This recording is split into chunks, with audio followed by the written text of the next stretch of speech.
nearly 200. I'll just follow up. Nearly 200 dead. What do you say the Americans were scared, though? I guess nearly 200 dead, 14,000 who are sick, millions, as you witnessed, who are scared right now. What do you say to Americans who are watching you right now who are scared? I say that you're a terrible reporter. That's what I say. I think it's a very nasty question, and I think it's a very bad signal that you're putting out to the American people. The American people are looking for answers, and they're looking for hope. And you're doing sensationalism, and the same with NBC and Comcast. I don't call it Comcast. I call it Concast. Let me just for whom you work.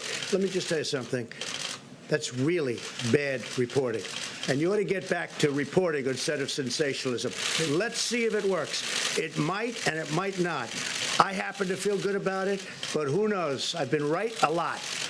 Let's see what happens, John. Can I get back to the science and the logistics You're here? be ashamed of yourself. The units that were ordered, are they for clinical trials? Mr. President, there's reporting that the federal government has a plan that shows that this coronavirus outbreak might last as long as 18 months. Are you seeing those numbers? Could it No, just we're not actually seeing last? that at all. And then my second question is, there are at least one White House official who used the term Kung Flu, referring to the fact that this virus started in China. Is that acceptable? Is it wrong? Are you worried that having this virus be talked about as a Chinese virus, that might I wonder who said that. You know who said that? I'm not sure the person's name, but would you condemn the fact say that the term again? A person at the White House used the term Kung Flu. My question is, do you think that that's wrong, Kung Flu? And do you think using the term Chinese virus, that puts Asian Americans at risk, that people might target them? No, not at all. I think they probably would agree with it 100%. It comes from China. Why do you keep calling this the Chinese virus? There are reports of dozens of incidents of bias against Chinese Americans in this country. Your own aide, Secretary Azar, says he does not use this term. He says ethnicity does not cause the virus. Why do you keep using this? A lot of people say it's racist. It's not racist at all, no, not at all. It comes from China. That's why. It comes from China. I want to be accurate. I'd also like to ask you about some comments you made on Friday. You were talking about governors of different states, and you said, I want them to be appreciative. You also said, if they don't treat you right, I don't call. These are direct quotes, sir. Excuse me, ready? Take a look at what I said. I want them to be appreciative of me, okay? And then you cut it off because it's fake news. You and of your administration, Listen, absolutely. Please, let me just finish. You just said it again, and you know the answer's a lie. You know that I could read you your full comments, sir, let me if just that say, would be easier. Your statement and your response and your answer is a lie. Because here's the story. You ready? I said, I want you to be appreciative of me, and then you go on, and then I go on, and you cut it off. But it says you said, because I when want you're them not, to be appreciative. I don't want them to say things that aren't true. I want them to be appreciative. We've done a great job. And I'm not talking about me. I'm talking about Mike Pence, the task force. I'm talking about FEMA, the Army Corps of Engineers. Thank you. But then you went on to say, if they don't treat you right, I don't call. He's a different type of person. I don't you call. Said, referring no, to the I vice don't president. call. No, I don't call the governor of Washington Why in now, this time? But Mike Pence calls, and the head of FEMA calls. I don't stop them. Did I ever ask you to do anything negative, Mike, to Washington, the state of Washington? Michigan, I love that state. That's one of my favorite places in the whole world, Michigan. And I'm so proud of what's happened with the auto industry. It's coming back to Michigan. No, I don't have to call because I'm probably better off not, because we don't get, he's a failed presidential candidate. He's a nasty person. I don't like the governor of Washington. So you know who calls? I get Mike Pence to call. I get the head of FEMA to call. I get the admiral to call. But what you didn't say, see, you started it off and you talked about, I have to be appreciated. But then, when you read the rest, it said, because if you don't appreciate, you're not respecting these incredible people, the two admirals, you're not appreciating FEMA and the Army Corps of Engineers who built 2,900 beds in 3.5 days, and you're not appreciating all of the work that's been done, and you're not appreciating these incredible people from private enterprise that are delivering things in numbers that nobody's ever seen. See, and that's why people aren't watching CNN very much anymore. That's why they don't like it. That's why your ratings are no good. Because you, even after knowing the truth for days now, you bring up the old lie. Read the rest of your question, the rest of your statement, you didn't put in. You have to put that in. And it said in there, FEMA, and it said in there, Army Corps of Engineers, because when they disrespect me, they're disrespecting our government. And you know what? I don't mind if I'm disrespected, but they can't disrespect the Army Corps of Engineers and FEMA. Okay. Why is a lack of appreciation Please go ahead. something that's important in the midst? I want them to appreciate the incredible job we're doing. We are doing a job the likes of which has never been done before, and there are a couple of people that know that, but for political reasons, let's say they're Democrats, they don't want to give this administration credit, and that's okay, but I don't have to deal with them, but our vice president does deal with them. Please, go ahead. Thank you, Mr. But that's President. why CNN is not trusted anymore. They are not trusted. They are fake news. Remember that. Go ahead. Yes, you are. Go ahead. Let's give it a shot. Sir, what do you say to Americans who are upset with you over the way you downplayed this crisis over the last couple of months? We have it very much under control in this country. The coronavirus is very much under control in the USA. It's going to disappear. It's like a miracle. It will disappear. March 4th, we have a very small number of people in this country infected. March 10th, we're prepared. We're doing a great job with it. It will go away. Just stay calm. It will go away. What do you say to Americans who believe that you got this wrong? And I do want them to stay calm. And we are doing a great job. If you look at those individual statements, they're all true. Stay calm. It will go away. You know it is going away. And it will go away. And we're going to have a great victory. And it's people like you and CNN that say things like that, it's why people just don't want to listen to CNN anymore. You could ask a normal question. The statements I made are, I want to keep the country calm. I don't want panic in the country. I could cause panic much better than even you. I would make you look like a minor league player. But you know what? I don't want to do that. I want to have our country be calm and strong and fight and win. And it will go away. And it is incredible, the job that all of these people are doing, putting them all together, the job that they're doing. I am very proud of the job they're doing, that Mike Pence is doing, that the task force has done, that Honeywell and Procter & Gamble and Mike and all of these people have done.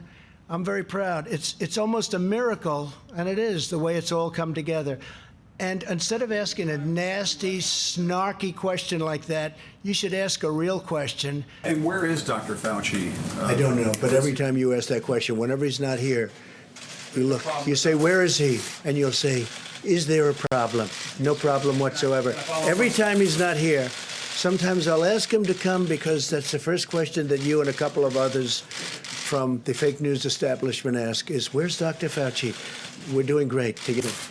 Before we started reading about it, it could have been stopped in its tracks. Unfortunately, they didn't decide to make it public, but the whole world is suffering because of it. You did say a few days ago, though, you did have a sense that this was a pandemic that was coming. So why was the United States not prepared with more testing? We were very prepared. The only thing we weren't prepared for was the media. The media has not treated it fairly.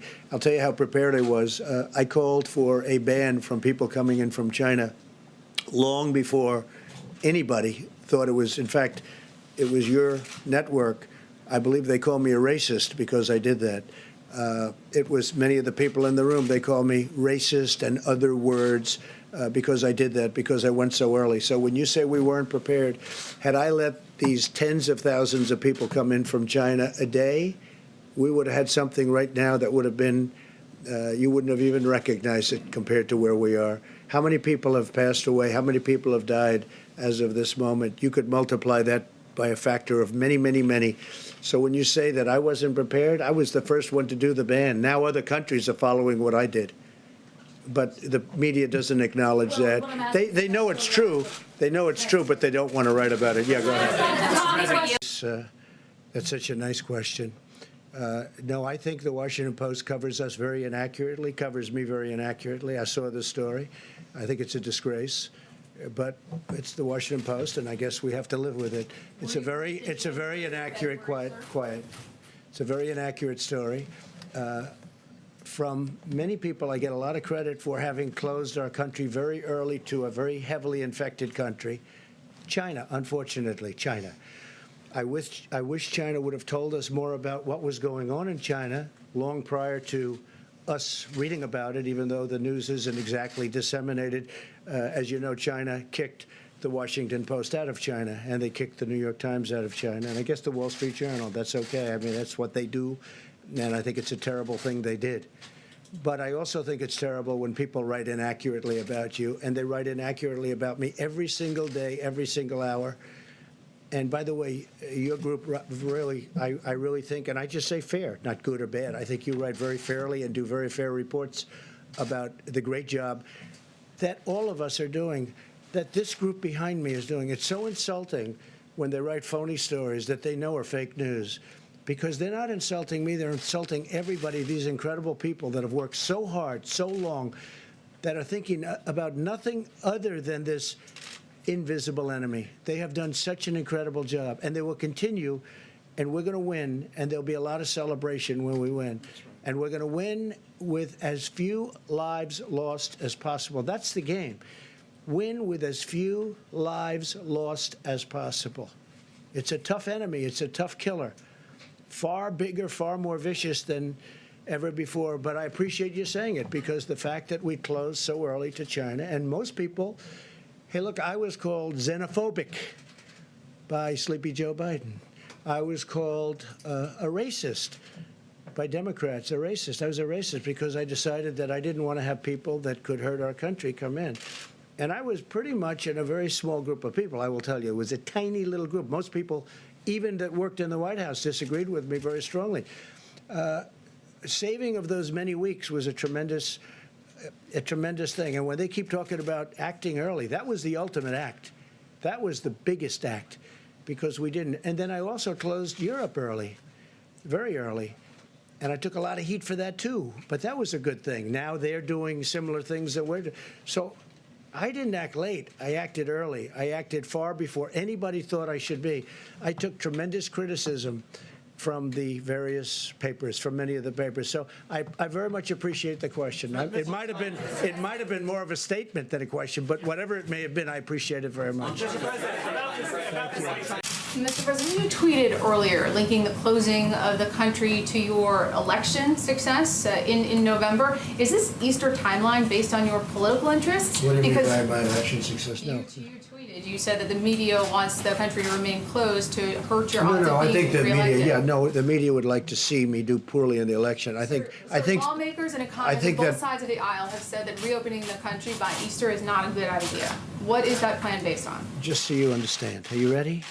I think there are certain people that would like it not to open so quickly. I think there are certain people that would like it to do financially poorly, because they think that would be very good as far as defeating me at the polls.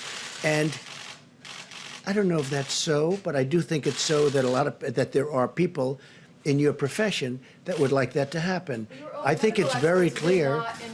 I think it's very clear that there are people in your profession that write fake news. You do. She does. There are people in your profession that write fake news. They would love to see me for whatever reason, because we've done one hell of a job. Nobody's done the job that we've done. And it's lucky that you have this group here right now for this problem, or you wouldn't even have a country left. Okay, go ahead, Nabat.